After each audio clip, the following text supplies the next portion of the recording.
What's up, guys? I'm about to show you the single most powerful mindfulness technique I've ever used. And I need you to understand something before we start. This isn't some sit cross-legged and hum for 40 minutes type of thing. There's no incense, there's no guru, there's no $200 online course with a guy named Body telling you, just breathe, bro. This is something you can do while you're sitting at your desk, walking to work, at the gym, on a run, lying in bed at 2 a.m. questioning every decision you've ever made. Doesn't matter. You can do it anywhere, anytime, and it will absolutely rewire the way you see yourself, your problems, and your life. I studied at the Australian College of Applied Psychology before I got into tech, and psychology has always been something that runs in the background of everything I do. And after years of studying different techniques, meditation, CBT, frameworks, journaling, all of it, this is the only one that actually stuck. This is the one that hits different every single time. And I think the reason it works is because it targets the three things that actually matter for grounding yourself. Remembering what you are, who you are, and where you are. Because here's the thing. The modern world is basically a raid boss of distraction. You've got brands, religions, influencers, political movements, corporations, algorithms, all of them trying to install their software in your brain. Everyone wants to tell you what to think, what to buy, what to believe, who to be, and most people just let it happen. They're running 17 different programs that someone else installed, and they wonder why they feel lost. So this technique is basically a hard reboot. We're going back to factory settings, and by factory settings, I mean way back. Let's begin. Close your eyes if you can. If you're driving, don't do that. Just use your imagination. We're going to rewind the tape of life on Earth, and I mean all the way back. Picture the Earth about 4 billion years ago, the primordial Earth. It looks nothing like what you know. The atmosphere is mostly carbon dioxide, methane, and nitrogen. There is no oxygen. The sky would look orange or reddish. The oceans are there, but they're huge, covering way more of the planet than today. And they're not blue the way you think of them. They're greenish, murky, hot. There is no life. Not yet. Just chemistry doing chemistry things. Then somewhere in that ocean, maybe near a hydrothermal vent on the ocean floor, where superheated water shoots out of cracks in the Earth's crust, molecules start doing something new. They start replicating. They start copying themselves. This is abiogenesis, the origin of life from non-living matter. And scientists are still working out exactly how it happened. But the leading theory involves RNA molecules that could both store information and catalyze chemical reactions. Basically, nature invented a molecule that was both the blueprint and the builder. Think about that. A molecule that builds copies of itself. That's the ancestor of literally everything alive today. Every tree, every dog, every fish, every person you've ever met. All descended from self-replicating molecules in a hot ocean on a violent, barely formed planet. You are the direct continuation of that process, unbroken. 4 billion years. Not a single generation skipped. Even if one link in that chain failed, you wouldn't exist. Just sit with that for a second.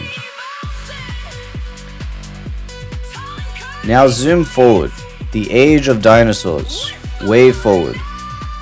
We're at about 230 million years ago, the Mesozoic era, and the dinosaurs have entered the chat. And I need you to actually picture this because most people have a cartoon version of dinosaurs in their head. The reality is way more intense. We're talking about a planet where the largest land animals that have ever existed are just walking around. Argentinosaurus, 100 feet long, 70 tons, that's heavier than a Boeing 737, just casually eating trees. T-Rex has a bite force of about 12,800 pounds. For reference, a human bite is about 160 pounds. A saltwater crocodile is about 3,700. T-Rex is triple that. It could crush bone like you crush a chip. The oceans are even crazier. Mosasaurus, basically a 50-foot marine lizard. Imagine that thing breaching the surface of the ocean like a whale. This massive prehistoric predator launching out of the water and crashing back down. The splash alone would be terrifying. And the whole time this is happening, there are small mammals. Tiny, furry, terrified little creatures, hiding in burrows, coming out at night to eat insects, trying desperately not to get stepped on or eaten. They're about the size of a rat. They are nothing. They are irrelevant on this planet. The dinosaurs run everything. Those tiny mammals? That's your ancestry. That's the lineage you come from. When that asteroid hit 66 million years ago, the Chicxulub impactor, a rock about 7.5 miles wide, traveling at 45,000 miles per hour, it ended the dinosaurs' 165 million year reign.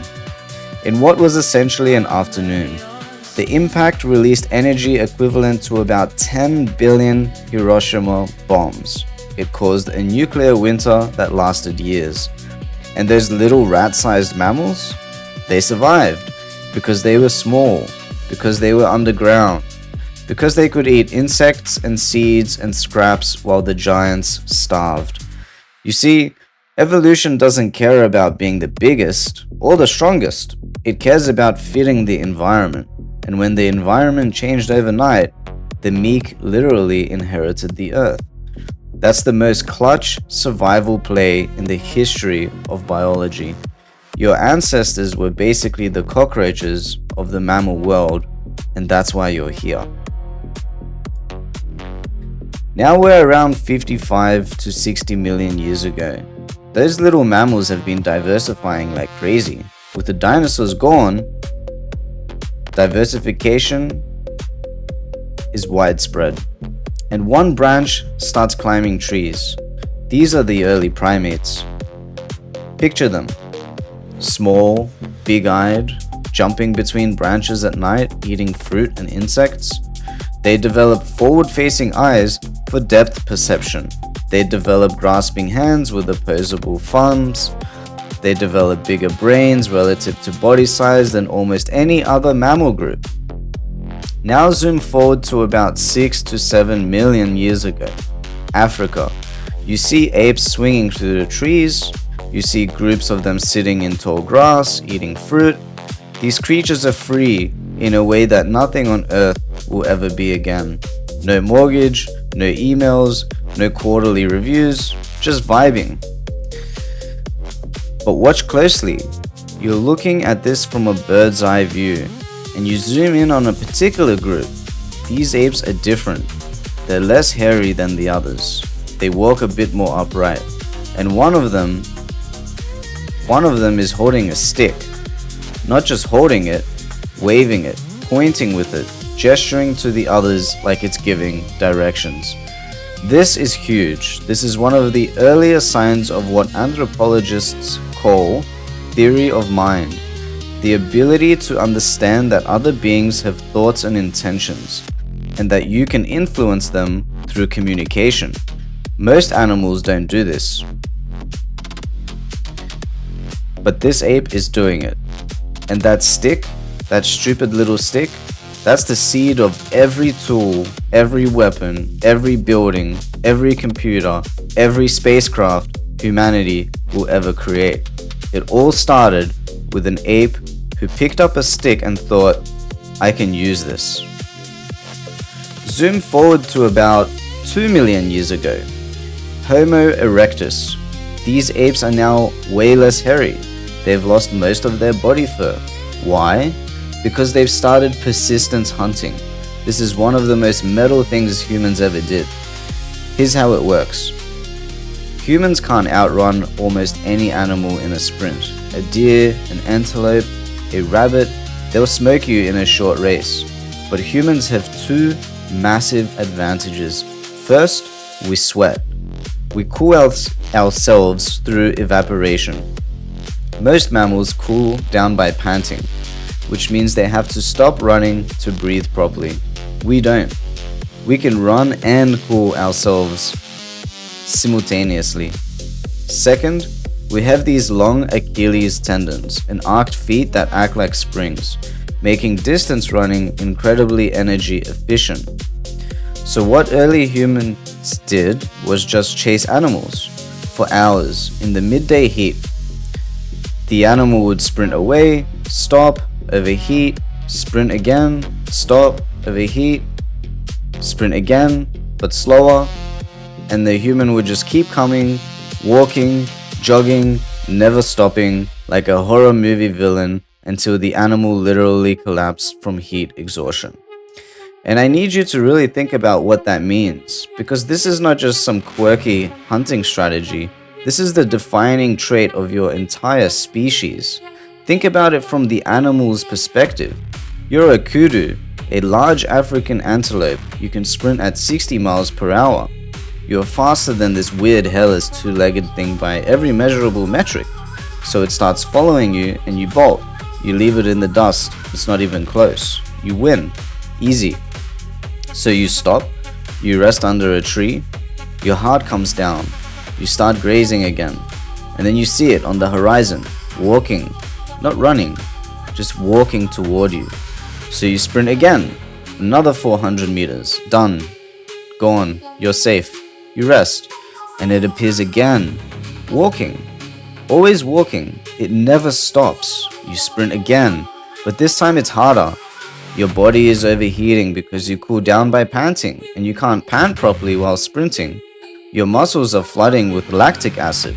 You're slower this time, and when you stop, it's still coming. It hasn't even broken a sweat. Actually, no, it has broken a sweat. And that's exactly how it keeps going. It sweats. It breathes through its mouth while it runs. It doesn't overheat. It just keeps walking, jogging, walking, jogging. This goes on for hours. Hours. 5, 6, sometimes 8 hours across 20 to 35 kilometers of open savanna in the midday African heat. And the animal, this apex sprinter, eventually can't run anymore. Its legs buckle, it collapses, it's done. And the human walks up to it, calmly, and finishes the job. No other predator on Earth hunts like this. Lions ambush, cheetahs sprint, wolves work in coordinated packs. But humans just refuse to stop. They pick a target and they follow it until it physically cannot move anymore. The Tarahumara people of Mexico still do this to this day. They hunt deer by literally running them to exhaustion. They call themselves Raramuri, which means those who run. And this is what I need you to internalize, because this isn't just ancient history, this is your firmware. This is baked into your DNA. You are descended from creatures whose entire survival strategy was, I will never, ever, ever quit. I don't care how fast you are.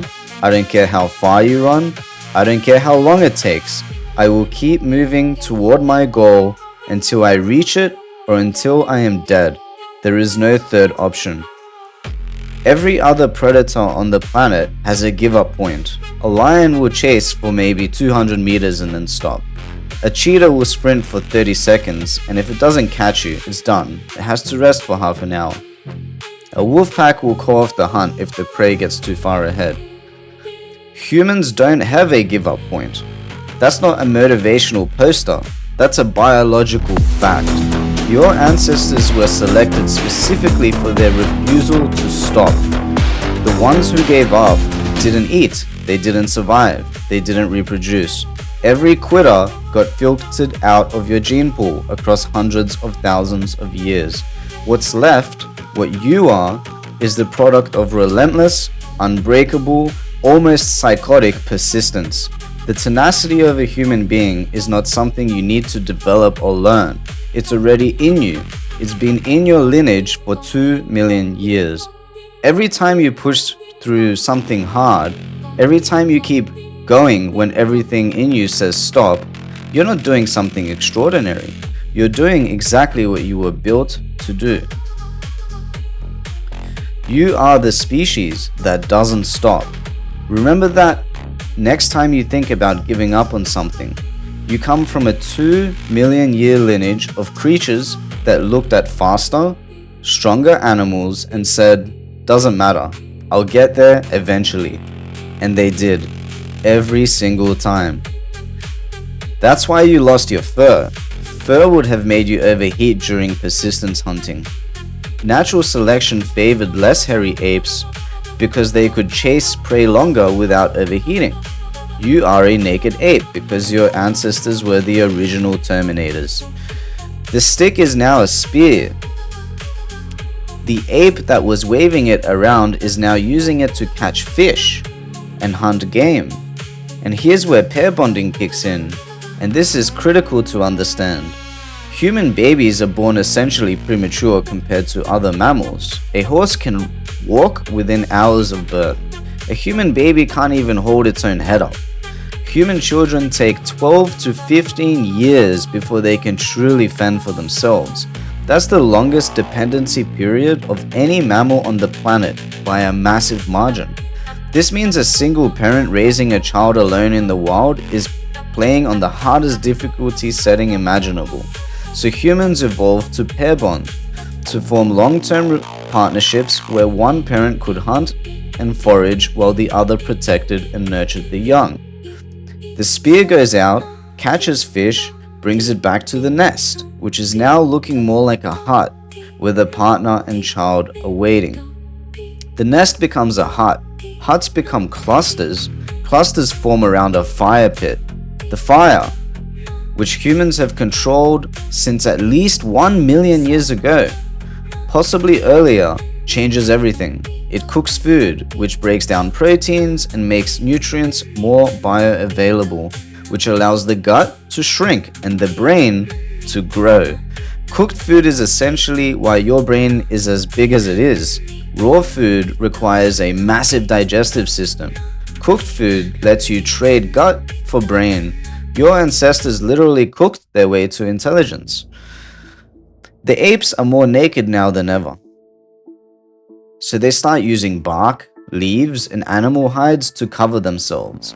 Not just for warmth, but because pair bonding creates jealousy, possessiveness, and mate guarding behaviors. And covering the body becomes a social signal. This one is taken. Now things start accelerating. About 40,000 years ago, behavioral modernity. These apes start drawing on cave walls, Lasaux, Chauvet, Altamira.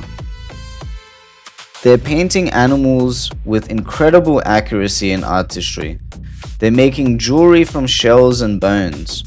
They're burying the dead with flowers and tools, which means they're thinking about the afterlife. They're telling stories by firelight, using shadows on cave walls, holding up shapes made of sticks and leaves to create characters. This is the origin of theater, the origin of cinema, the origin of every story you've ever watched on a screen. They draw symbols in the ground, marking territory. They wear different colors and patterns to identify their tribe. They fight over resources. They have wars. About 12,000 years ago, the agricultural revolution happens. This is arguably the biggest plot twist in human history. Instead of following food, humans learn to grow it. They domesticate wheat, barley, rice, and animals like sheep, goats, and cattle. Settlements become permanent, villages become towns, towns become cities.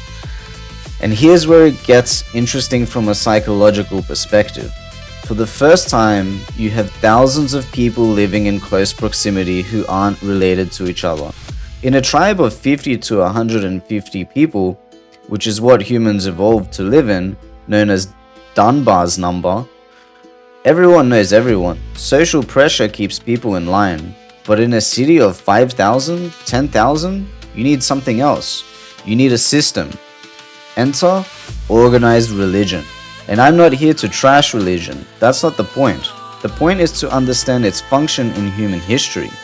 Large-scale religions emerged as a way to create shared moral frameworks among thousands of strangers. An all-seeing God is watching you is an incredibly effective way to make people behave when nobody is around. It's essentially an anti-cheat system for civilization. 5,000 years ago, the Bronze Age, large cities like Babylon, Memphis. Writing is invented, first as accounting records, then as laws, then as literature. The Epic of Gilgamesh is written around 2100 BC. It's about a king who tries to find immortality and fails. Humans have been writing the same story for 4,000 years. 3,000 years ago, the Iron Age, steel weapons, empires, the Greeks, the Romans, the Persians. Philosophy emerges, Socrates, Plato, Aristotle, asking the same questions you're asking right now. What am I? What is the good life? How should I live? And now 500 years ago, the Renaissance. Science starts to replace superstition as the operating system of knowledge. Copernicus figures out the Earth goes around the Sun. Galileo gets in trouble for agreeing with him. Newton figures out gravity.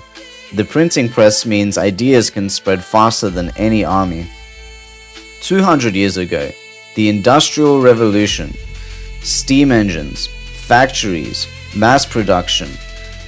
For the first time, a single human's labor can be multiplied by machines. Output goes exponential, but so does complexity and stress and alienation. 30 years ago, the internet, all of human knowledge, connected, instantly accessible, and almost immediately used for arguing with strangers and sharing cat pictures. And now, AI. We are building machines that can think, or at least simulate thinking well enough that the difference might not matter. You are alive at the single most transformative moment in human history since the invention of language, and you're watching a video about it on a device more powerful than every computer that existed when humans landed on the moon combined. Okay, now pull back for a second. You just watched the entire story of life on Earth, from self-replicating molecules to artificial intelligence. And here's what I need you to understand. You are not separate from this story. You are the current chapter. Think about your mom. Think about your dad. Picture them standing right behind you. Now picture their parents behind them. Your 4 grandparents. Behind them, your 8 great-grandparents. Keep going. 16, 32, 64, 128. Go back 30 generations, roughly 750 years, the medieval period, and you have over 1 billion ancestors in that generation alone. Obviously, many of those overlap because of intermarriage within communities, but the point stands. You are the product of an incomprehensibly large number of people who survived. Every single one of them lived long enough to reproduce through wars, famines, plagues, ice ages, predators, and disasters. The Black Death killed 30 to 60% of Europe's population. Your ancestors were in the percentage that made it. 2 world wars, your lineage survived both.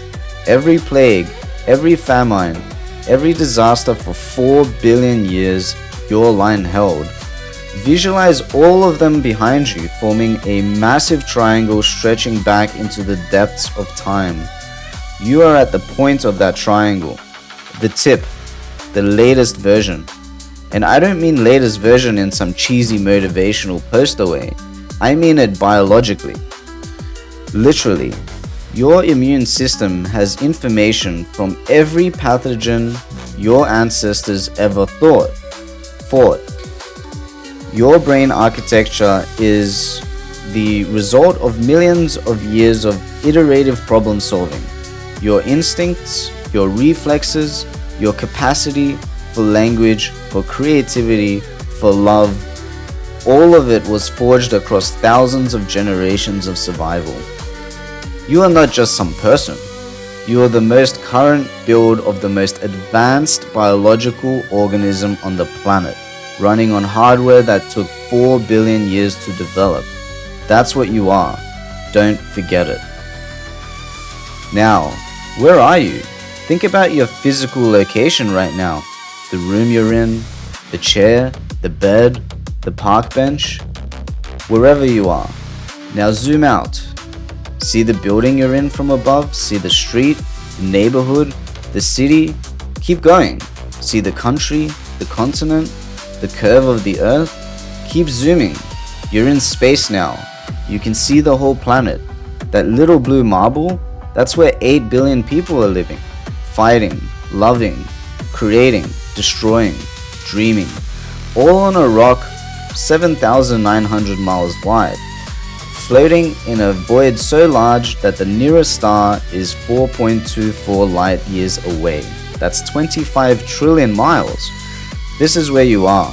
This is the arena. It's simultaneously massive beyond comprehension and terrifyingly small in the cosmic scale. And you're on it. Right now. Alive.